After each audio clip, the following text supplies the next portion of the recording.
নমস্কার বন্ধুরা, শ্বশুর বোমা রান্নাঘর অ্যান্ড ব্লগ চ্যানেলে সকলকে স্বাগত।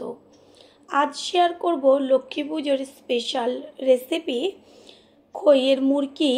বা অনেকেরই কিন্তু অনেক সময় খইটা পাক দেওয়ার কিছুক্ষণ পরেই খই একদম নরম হয়ে যায়। গুড়ের পাকটা কিভাবে তৈরি করলে আর তার সাথে কি মেশালে খইয়ের মুরকি একদমই নেতিয়ে যাবে না, অনেক দিন পর্যন্ত টাটকা থাকবে। প্রথমেই এইখানে আমি নিয়েছি 250 গ্রাম খই, আর খইটাকে একটা থালার মধ্যে ঢেলে ভালো করে ধানগুলো বেছে নিয়েছি। 250 গ্রাম খইয়ের জন্য আমি এইখানে 150 গ্রাম আখের গুড় নিয়েছি। এরপরে গ্যাসের ওভেনে কড়াই বসিয়ে গ্যাসের ফ্লেম একদম লোতে রেখে গুড়টাকে কড়াইয়ের মধ্যে দিয়ে দেব। গুড় কড়াইয়ের মধ্যে দেওয়ার সাথে সাথেই কিন্তু একদম জলের মতন পাতলা হয়ে যাবে, কোনো রকম আলাদাভাবে জল দেওয়ার দরকার নেই। তারপরে 2 থেকে 3 মিনিট গ্যাসের ফ্লেম মিডিয়ামে রেখে ভালো করে জাল দিয়ে নিতে হবে। গুড়ের পাকটা যদি ভালো না হয় তাহলে কিন্তু কখনোই যে খইয়ের মুরকিটা একদম করকরে যে একটা হয় সেটা কিন্তু হবে না, খইটা নেতিয়ে যাবে। ঠিক এইভাবে গ্যাসের ফ্লেম হাই টু মিডিয়ামে রেখে গুড় ভালো করে জাল দিতে হবে। গুড়ের পাক কি করে হবে সেটা বোঝার জন্য একটা বাটির মধ্যে অল্প করে জল নিয়ে তার মধ্যে গুড়ের কিছুটা অংশ ফেলে হাত দিয়ে দেখলে পরেই বোঝা যাবে।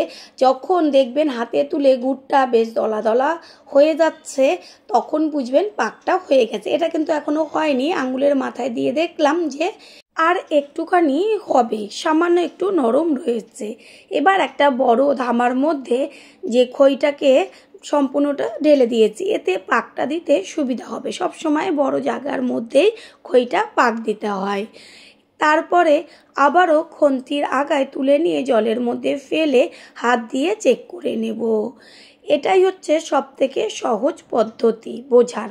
এই যে হাতের মধ্যে গুড়ের অংশটা তোলার পরেই দেখা গেল যে একদম দলা হয়ে গেল, তার মানে গুড়টা সম্পূর্ণ পাক কিন্তু তৈরি হয়ে গেছে।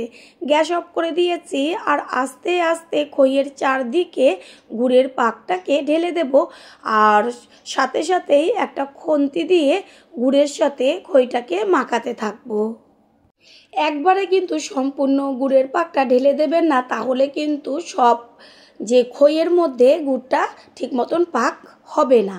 অল্প অল্প গুড় দিয়ে সম্পূর্ণ খইটাকে মাখিয়ে নিতে হবে। ঠিক এইভাবেই গুড়ের পাকটা বারবার খইয়ের মধ্যে দিয়ে সুন্দর করে খইয়ের উপড়া তৈরি করে নিতে হয়। পুরনো বন্ধুদের সবসময় আমাদের পাশে এইভাবে ভালোবেসে সাপোর্ট করার জন্য অনেক অনেক ভালোবাসা, আর নতুন বন্ধুদের আমাদের চ্যানেল ভিজিট করার জন্য আন্তরিক শুভেচ্ছা। আমাদের রেসিপিগুলো যদি ভালো লেগে থাকে সাবস্ক্রাইব করে দেওয়ার অনুরোধ রইল, ও পাশে থাকা বেল আইকনে ক্লিক করলে পরবর্তী ভিডিওগুলো সবার আগে আপনাদের কাছে পৌঁছে যাবে। খইয়ের মুরকি তৈরি করা হয়ে গেল। এবার এটা টাটকা থাকার জন্য এর মধ্যে দিয়ে দিচ্ছি 2 চা চামচ চিনি। চিনিটা ওপরে ভালো করে ছড়িয়ে দেব, আর একটু সবশেষে দিয়ে দেব গাওয়া ঘি। ঘিটা অবশ্যই দেবেন। এরকম ওপরে যদি একটু ঘি আর চিনি ছড়িয়ে দেওয়া হয় তাহলে কিন্তু একদম প্রায় খই শেষ হওয়া পর্যন্তই খইটা একদম টাটকা থাকবে, কোনো রকম খই নেতিয়ে যাবে না। খইয়ের সাথে চিনি আর ঘিটা ভালো করে মিশিয়ে নেব। তৈরি হয়ে গেল আজকের রেসিপি খইয়ের মুরকি বা উপড়া। এই রেসিপিটা তৈরি করতে সব থেকে কম সময় লাগে। আশা করি রেসিপিটি ভালো লাগলো, আর যদি ভালো লেগে থাকে একটা লাইক, কমেন্ট, পারলে একটা শেয়ার করে অবশ্যই জানাবেন। আপনাদের দেওয়া একটা লাইক ও একটা শেয়ার কিন্তু আমাদের কাছে অনেক অনেক গুরুত্বপূর্ণ, তাই প্লিজ কেউ একটা লাইক ও একটা শেয়ার করতে একদমই ভুলবেন না। All friend, thanks for watching my video. আপনারা সকলে ভালো থাকবেন, সুস্থ থাকবেন। আবারও দেখা হবে অন্য কোনো রেসিপির এপিসোডে।